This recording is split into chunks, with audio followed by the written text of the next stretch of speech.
Let's get the latest on the coronavirus situation both here and overseas. ABC analyst Casey Briggs joins us now. So Casey, with those figures through in the last couple of hours for both New South Wales and Victoria, pretty promising once again. Yeah, pretty well a step in the right direction across the board today, Joe. We'll start in New South Wales. What we've got today is, in terms of locally acquired infections, 4 more, all of them linked to a known source. 3 of those are the Baralla cluster, one of them the Croydon cluster, which was most likely seeded somehow, we don't quite know, from the Northern Beaches cluster. So that's 4 cases today. And what I want to show you is the 7-day average, because what's happened is this very big day from last week has fallen out of that 7-day period, which means the 7-day average now, when we look at the current outbreak, that's the red line on this chart, the 7-day average is down to 5 cases a day today. So a step in the right direction there, cases still being linked. And let's just have a quick look at the testing numbers as well, a step in the right direction there. We're not at that 30,000 number that the government is talking about as sort of the threshold it wants to be consistently meeting, but 26,500 up from the day before, up from the day before that. We're heading in the right direction. There's usually a bit of a drop in numbers in the first couple of days of the week because you're looking at the weekend's swabs being processed in these couple of days.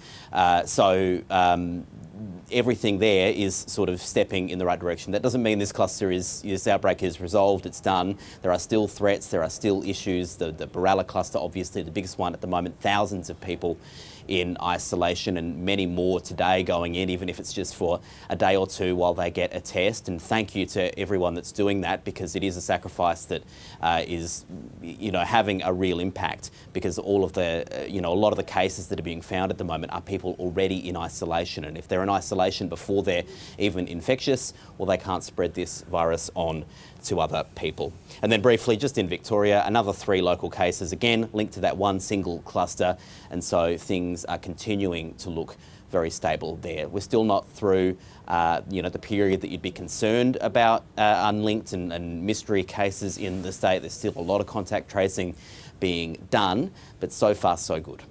And the contrast with the UK and England in particular is stark. It really is. We're, in Australia at a point now where contact tracing is, for the moment, keeping on the front foot, staying ahead of the game. It's not a guarantee it will stay that way forever, but for the moment, it is holding that line. But the British government, it really feels like for quite some time, have been behind that 8 ball, and what we're seeing now is a national lockdown after the 3-tier set of restrictions failed to control this virus. A 4th tier was introduced, and now we're looking at an England-wide lockdown, not applying to the whole of the UK, just England. But these are the numbers, and this is why this gigantic spike of more than 50,000 cases a day routinely now. What we're seeing as well is in terms of the most serious infections, the hospitalisation figures, this is just in England, they're at record levels at the moment, and because of that spike we're seeing at the moment, we'd only expect that to continue to increase. It was sort of clear that the situation in the UK was getting to a point where really serious, tough restrictions were going to be needed beyond the serious restrictions that were already in place, because they weren't helping.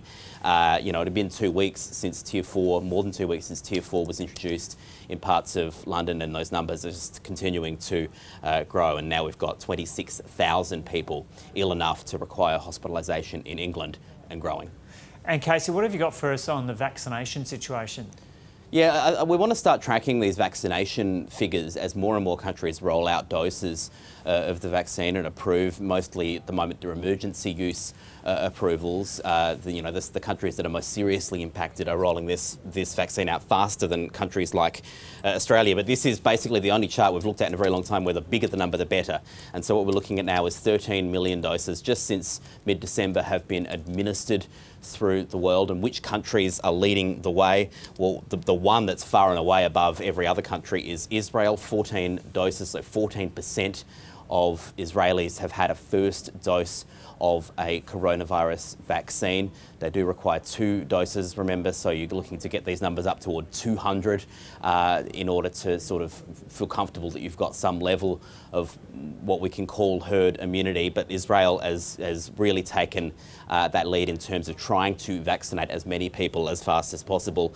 And, you know, the United Kingdom, obviously, that's Northern Ireland. If we look at the United Kingdom, 1.4, so 1.4% of people there that we know of for the moment have had a dose of this vaccine, the first dose at least. Given the situation the United Kingdom is in, this may well prove to be a really critical part of their way out of the crisis they're currently in.